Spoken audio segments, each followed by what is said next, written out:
Assalamualaikum warahmatullahi wabarakatuh. Berjumpa lagi dengan Kakak Pangki Restu di kelas ilmu pengetahuan sosial. Setelah sebelumnya kita sudah belajar mengenai sumber daya alam, tambang dan sumber daya alam berupa hutan. Kali ini kita akan belajar apa saja sih sumber daya alam yang ada di laut. Ya. Kita akan sama-sama belajar ya. Nah, simak terus video kita dan kita akan belajar mengenai potensi kemaritiman Indonesia. Oke.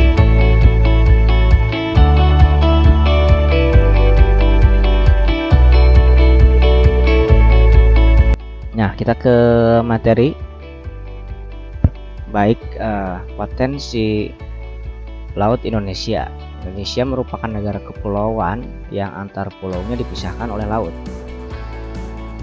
Luas wilayah laut Indonesia sangat luas, hampir meliputi 2/3 luas wilayah Indonesia. Luas laut tersebut tentu mengandung potensi yang luar biasa besar.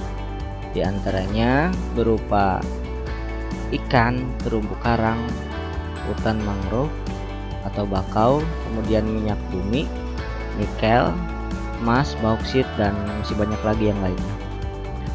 Tidak sedikit laut Indonesia dijadikan tempat wisata yang menjadi sumber devisa negara, seperti Taman Laut Nasional Bunaken yang berada di Sulawesi Utara. Oke, kemudian kita lanjutkan ke potensi perikanan ya.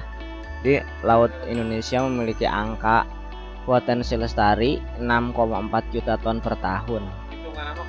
Potensi lestari adalah potensi penangkapan ikan yang masih memungkinkan ikan untuk melakukan regenerasi sehingga jumlah ikan yang ditangkap tidak akan berkurang populasinya. Itu ya sahabat. Jadi tidak hanya di lautan, budidaya ikan juga dilakukan di daerah pesisir. Nah, di pantai utara Pulau Jawa banyak penduduk yang mengembangbiakan usaha budidaya ikan bandeng dan udang. Jadi ikan tambak ya, atau ikan air payau seperti itu ya teman-teman.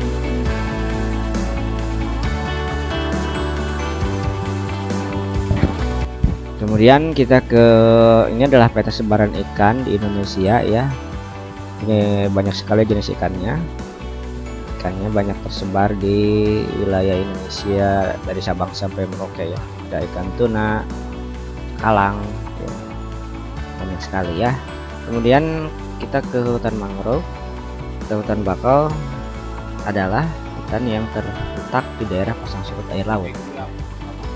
Pada saat pasang hutan mangrove tergenang air laut, dan pada saat surut jadi hutan mangrove bebas dari genangan air laut.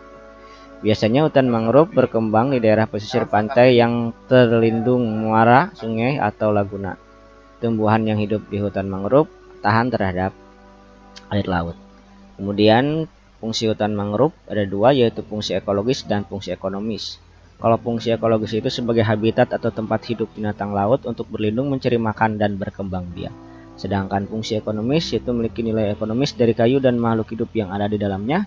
Seperti kayunya bisa dijadikan kayu bakar dan bahan pembuat arang, dan juga bisa dijadikan tempat wisata. Nah itu, kakak kira sahabat mengerti ya.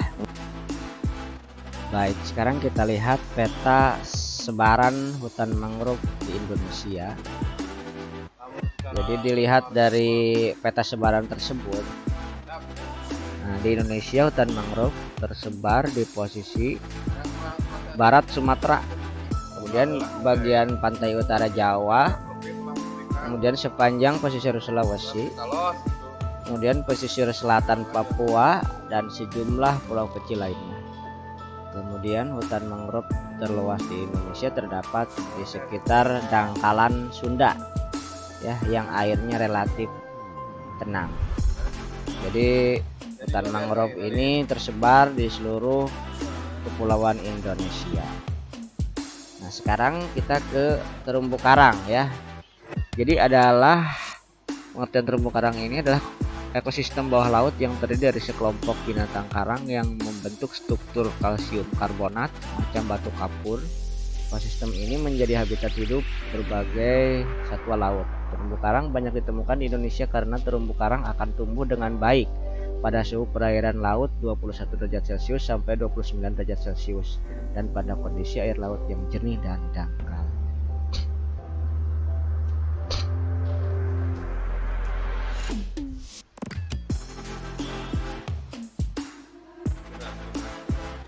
Kemudian ada manfaat terumbu karang. Jadi manfaat ekologis dan manfaat ekonomis. Jadi fungsi ekologis mengurangi hempasan gelombang pantai yang dapat berakibat terjadinya abrasi. Selain itu terumbu karang sebagai habitat ikan dan ikan karang, dan plankton.